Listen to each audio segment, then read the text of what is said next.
would have already seen the pictures of the Prime Minister at the G20 summit, but more than that, the preparations of India to take over the presidency of the prestigious G20 summit. But it's a taking over which has been mired in much of political controversy. I'm Pallavi Ghosh, and in this week on One Take I asked this question: is India's rise in the global platform going to be compromised or overshadowed by the domestic politics?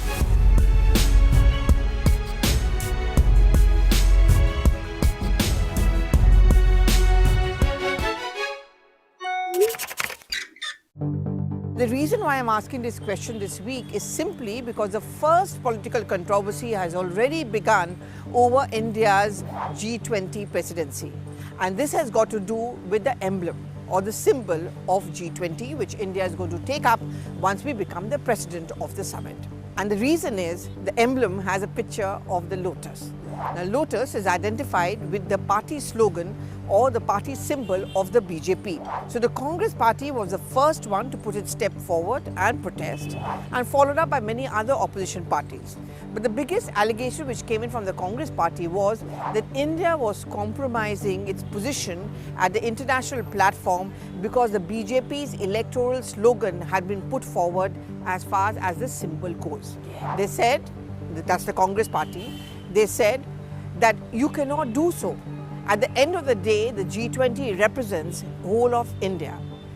Any slogan or any emblem you adopt will have to represent the entire country as a whole and not one political party, even if it happens to be the only party which is in power. Of course, strong reactions easily came in from the BJP, saying that Lotus is our national flower.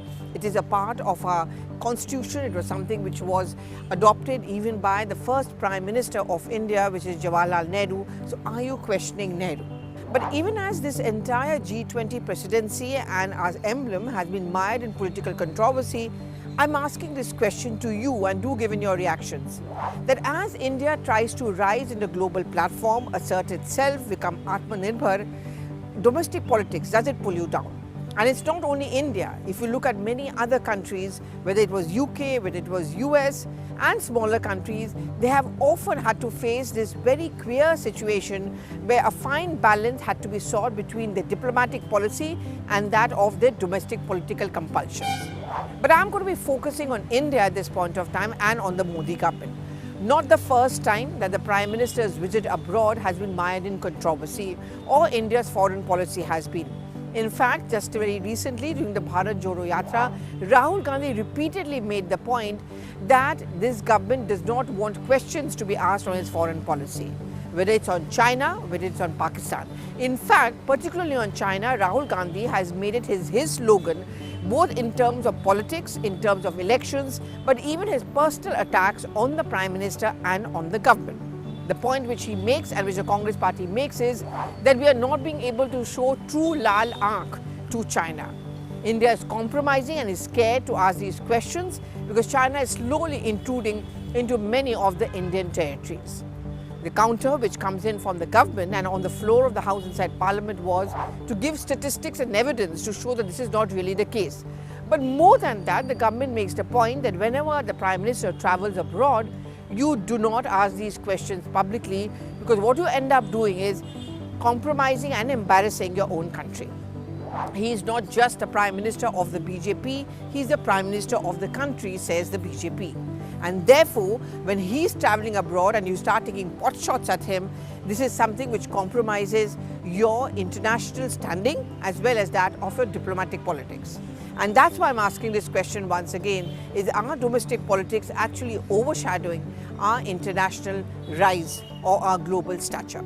You know, it starts with something as petty or as something as small and trivial as the Prime Minister's dressing.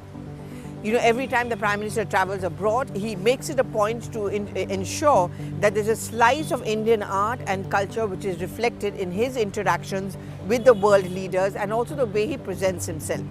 But back over here in India, the Congress party, the Trinamool Congress and other political parties start taking pot shots at him, saying that all he does is keep on traveling abroad and dressing up. In fact, if you remember, initially after he took charge in 2014, the Prime Minister was ridiculed for his foreign tours. There were statistics which were put out in the public platform to make the point that he spends more time abroad than he spends in his own country. In speeches after speeches, Rahul Gandhi would make the point. Inside Parliament also, he would be ridiculed. And the reason why the Prime Minister wanted to travel abroad was, of course, diplomatic compulsions. The argument which was given by the central government and our foreign ministers was that India's equations with many of the world countries were not on a very good standing. When you travel abroad and you go to Middle East, you go to other countries as well, what you start doing is that you're opening up the doors of good equations. On one hand, we talk about Atmanirbhar Bharat, we want to become self-reliant. But a country like India, which has relied abroad on many of our imports, it is very important that you also have good diplomatic equations with them. But the more important fact is that if you want to offer India as a desirable destination for investment, also Indian products to be sold abroad, it is very important that you have good personal equations. Immediately what comes in mind is the entire war between Ukraine and Russia. Again, the Congress party and other opposition political parties made fun of India's foreign policy vis-a-vis Ukraine, saying that we were trying to placate Russia over Ukraine and we had let down that small country as it was being attacked by the superpower Russia. In fact, India buying oil from Russia was also something which was ridiculed and criticized. External Affairs Minister Jai Shankar has repeatedly made the point that in fact European countries buy more oil from Russia. We are going in for cheaper options. At a time when our GDP growth was sluggish, when economic growth was sluggish post-COVID, India had to cut down on its expenditure and on its bills. And therefore, India had to look for cheaper options which are offered by Russian oil. And therefore, it made good economic and also political sense to buy oil from Russia. But our parties over here, like the Congress, were refusing to accept this explanation coming in from the government, and hence that criticism continued. And much of this criticism will also happen when many of the Indian politicians would write in international newspapers, and that was actually being used by our political opponents, our world opponents like Pakistan, to make fun of us. And therefore, this question comes again. It's right in a democracy to criticize the government. The job of the opposition is also to oppose and also to ask questions of the government and to hold it accountable.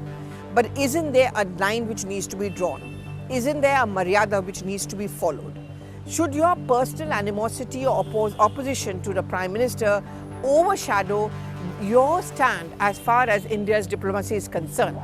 Was there too much of a furor over this new symbol and emblem which had the lotus? Was it a needless controversy and point which was raised by the Congress party?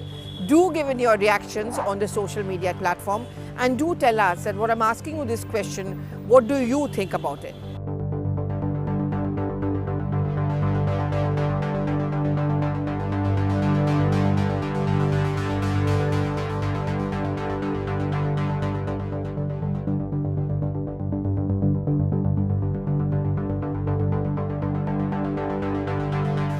Thank you so much for watching.